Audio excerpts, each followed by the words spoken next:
Miniature Realms is proudly sponsored by Income Gaming, Cheltenham's premier friendly local game store. Check the link in the description.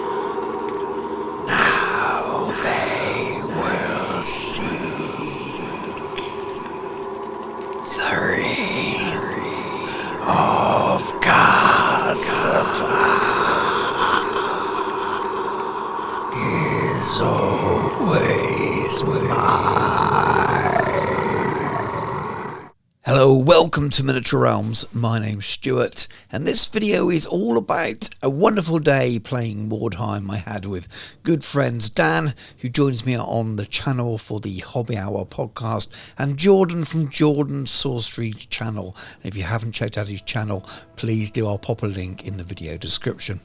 Now, a few months ago, I did a video that's been quite popular, which showed how I built my own set of Mordheim terrain using some Lord of the Rings buildings, some old Warhammer buildings as well from the Warhammer Fortress, and created my own fairly movable mat. But I won't go on about that too much in this video, but I'll pop a little link in if you want to go and check that out. The key part really was that I set this in Warhammer the Old World's new timeline, and it was set also in the Border Princes.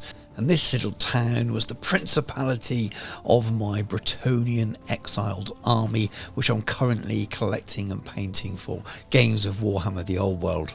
Really love the idea of an interlocking narrative between the lore that I'm making up for my Warhammer army and also for skirmish games of Mordheim as well. I built my own Witch Hunters warband in order to play some games with, and I've featured in a video as well. I'll pop a link in for you to see if you haven't already. But mostly I just wanted to get together with a couple of good friends and play some games of Mordheim, something at the time I hadn't done before. I managed to be on a bit of a hobby break during the 2000s when it originally launched, and I missed out on all that fun. But I also wanted to do something a little bit different this time round, rather than just meet up and have a 3-game round robin. And that's when I decided to do something a little bit different. Rather than just join in as a third player and play a round robin, I decided I would games master the whole day and set up a small narrative campaign complete with NPCs for Dan and Jordan to play in.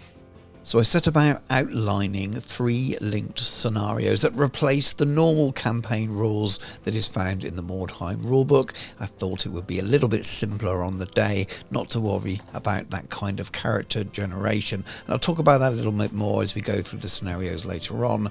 But I also assembled a cast of characters. I decided that my Witch Hunters warband would make an appearance in the final game, but I would play them only to interfere a little bit and not completely ruin the outcome. I also went to my Bretonnian army and got a few miniatures from there. Decided that a few troops would be left behind in the village itself while the rest of the army was away on campaign, meaning it was the perfect time for the warbands to enter the small town and steal the ring of Sabar. The trebuchet became a good piece of scattered terrain, and the crew all became interactive NPCs which may attack you, you could attack them, you could even recruit them or find some information from them. My newly completed Border Princes Bombard conversion also went to the field. They were back servicing their cannon, and again they could be interacted with in the same way.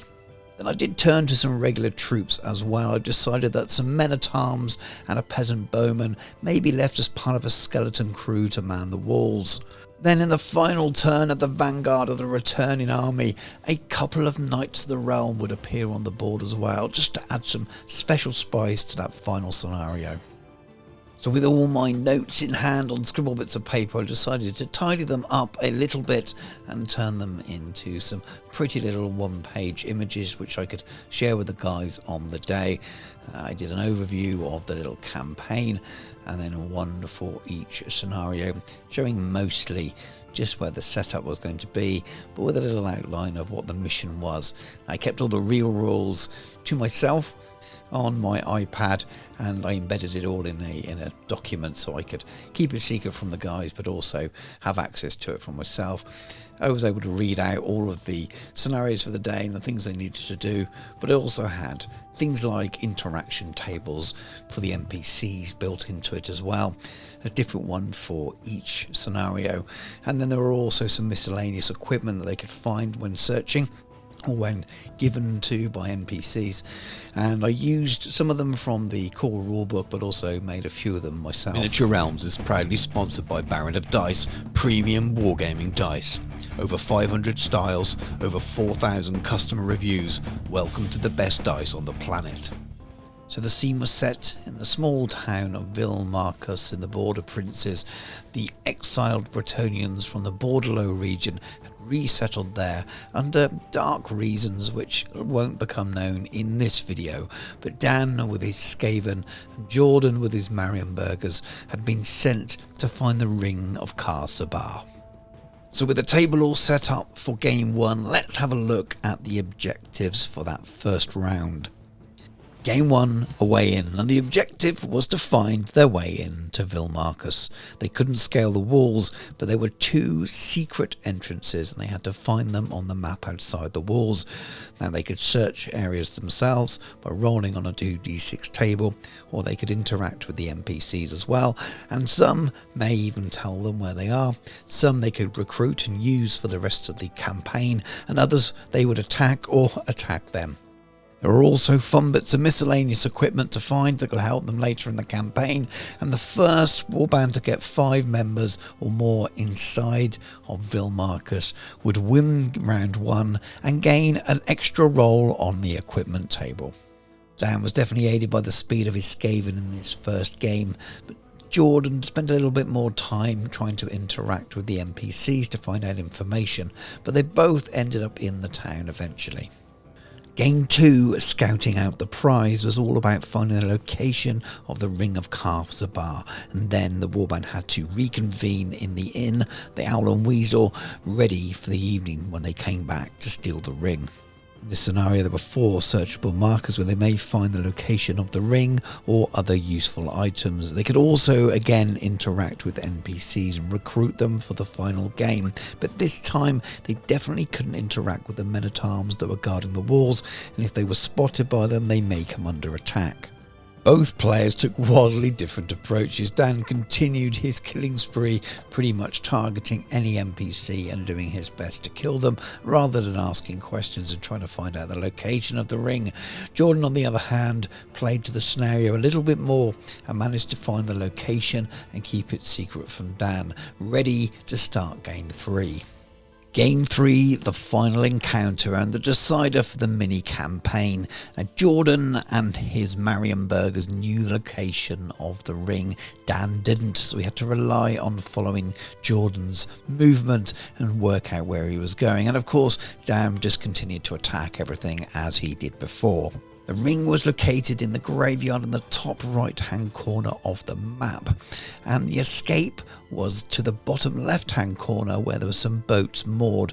Now, the first player to escape with the ring gained 5 victory points, and you could gain an additional victory point per individual warrior that also escaped. Now, you could game it and just escape your warriors without the ring, but it's definite advantage for the player who has the ring, and after all, that was the point of the game in the first place. But this time both players had recruited many NPCs, but anyone left now who wasn't an NPC would attack on sight. So things got a little bit hotter for the guys. In addition to that, 2 extra threats would arrive as well. 2 Bretonnian Knights of the Realm would arrive on the bottom right hand corner of the map at the vanguard of the returning army, and they would move randomly, but if they saw anyone within 12 inches would charge, and they could be quite nasty, so they could definitely get in the way of any players trying to escape with the ring towards the boats. Then also in turn 4, the witch hunters could arrive on the other side of the map on a roll of 4+. This decreased each turn afterwards until they arrived, and I don't think they actually turned up until turn 5 or 6. Now, up until this point, all the NPCs had been managing their movement using a scatter dice and then a d6 for movement, so it's completely random unless they saw someone within range to charge or to shoot at. The Witch Hunters were slightly different. There was a whole Witch Hunters warband, which I originally intended to play, as I mentioned at the beginning of the video, as just part of a round robin today. Now, I didn't want to interfere too much, so I wanted to make them act as if they would, and they were arriving late to the party, not really sure what's going on, but heard there was some evil afoot. So they arrived near the main gates, and the plan was they were to barrel through the main gates and just charge whoever was closest. Because they arrived late in the game, they didn't really interfere too much, which I think was a good thing. By that point, the battle was well underway. Jordan was heading towards the graveyard to get the ring. Dan was killing men-at-arms and NPCs like it was going out of fashion. And there was a lovely battle around the main tower where Jordan's Griffhound took a dive off the edge and ended up burying its head in the sand. Now, there were lots of battles, lots of fights. It looked like it swung one way or the other, but Jordan did manage to escape the castle grounds with the ring, so it was down to Dan to try and cut him off. Now, the witch hunters slowed him down a little bit there, shot I think 1, maybe 2 of the Skaven, which definitely kept some of the resistance to the escaping ring from the end of the game. But Jordan finally made his way to get at least one member, I can't remember exactly, off with the ring, and it was very, very close at the end, and it went down to the 9th turn, maybe 10th turn, and then almost the last roll of the game. Well, much fun was had by all. We managed to stumble our way through the rules and really hang out at Warhammer World for a good 8 hours, which is always good fun. Thanks to everyone who came up and spoke to us during the day and complimented us on the game and the board and the miniatures and things. And it was just really nice to hang out and chat to people and play toy soldiers. And of course, the next day was the Warhammer The Old World launch day. So we stayed that night and came back the next day for that as well. So the timing for this game was really, really good in the end, but most of all, we had lots of fun getting together and hanging out and playing toy soldiers. Well, I hope you've enjoyed the video. Apologies that it wasn't a proper battle report. I never promised that, I suppose, but having edited this together now and talked about all the pictures and the things that went on, I do feel a little bit guilty that the pictures weren't always in the proper order, and I wasn't able to give you a little bit more information about how each game went. But I suppose the video for me is more about the little journey I went on in discovering that I wanted to do a narrative campaign and come together with the NPCs and things like that, and maybe inspire other people to do something similar. It's definitely something I want to do again. I really enjoyed running the games day for Dan and Jordan. I say running it. I came up with a few very, very basic scenarios and some NPCs and a couple of charts to roll on. It was very much run by all of us on the day, and Dan for the actual game rules more than me by far.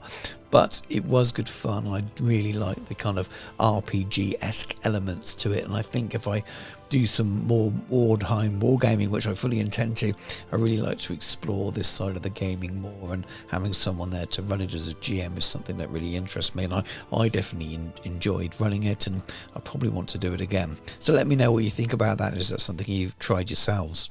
But anyway, time to let you go now. If you're new to the channel, please do check out the other videos. There's lots of other Warhammer-esque stuff on there. Loads of Warhammer The Old World things at the moment. And I'm a painter, so there's lots of painting tutorials and things as well, alongside the other Mordheim videos if you haven't taken the time to watch those already. I do have a Discord for the channel. It's a lovely, friendly place. You can hop over there. There'll be a link in the video description. I have a Patreon as well. There's a link in the video description for that. But most of all, thanks very much for watching. Take care, and I'll catch you soon.